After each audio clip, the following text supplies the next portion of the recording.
La Genèse, chapitre 2. Ainsi furent achevés les cieux et la terre, et toute leur armée. Dieu acheva au 7e jour son œuvre qu'il avait faite, et il se reposa au 7e jour de toute son œuvre qu'il avait faite. Dieu bénit le 7e jour, et il le sanctifia, parce qu'en ce jour, il se reposa de toute son œuvre qu'il avait créée en la faisant. Voici les origines des cieux et de la terre quand ils furent créés. Lorsque l'Éternel Dieu fit une terre et des cieux, aucun arbuste des champs n'était encore sur la terre, et aucune herbe des champs ne germait encore, car l'Éternel Dieu n'avait pas fait pleuvoir sur la terre, et il n'y avait point d'homme pour cultiver le sol. Mais une vapeur s'éleva de la terre et arrosa toute la surface du sol.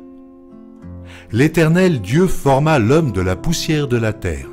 Il souffla dans ses narines un souffle de vie, et l'homme devint un être vivant.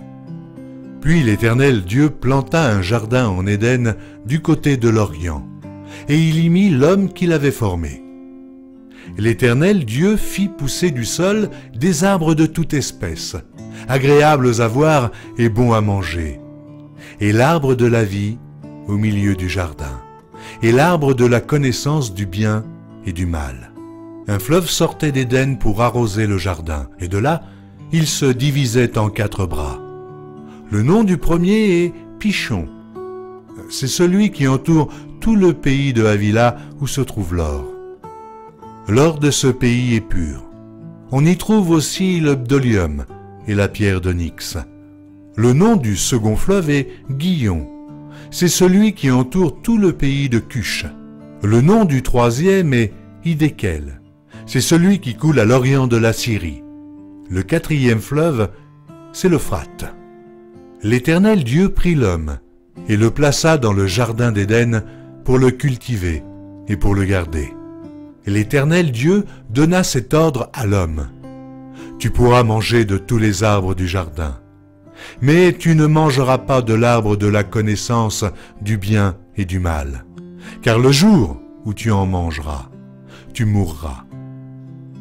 L'Éternel Dieu dit, « Il n'est pas bon que l'homme soit seul. Je lui ferai une aide semblable à lui. » L'Éternel Dieu forma de la terre tous les animaux des champs et tous les oiseaux du ciel, et il les fit venir vers l'homme pour voir comment il les appellerait, et afin que tout être vivant portât le nom que lui donnerait l'homme.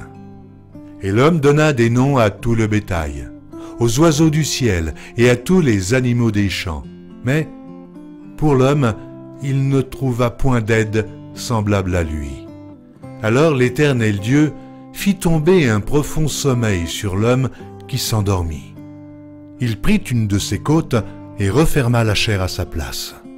L'Éternel Dieu forma une femme de la côte qu'il avait prise de l'homme, et il l'amena vers l'homme. Et l'homme dit, « Voici cette fois celle qui est os de mes os et chair de ma chair. On l'appellera femme, parce qu'elle a été prise de l'homme. C'est pourquoi l'homme quittera son père et sa mère et s'attachera à sa femme, et ils deviendront une seule chair.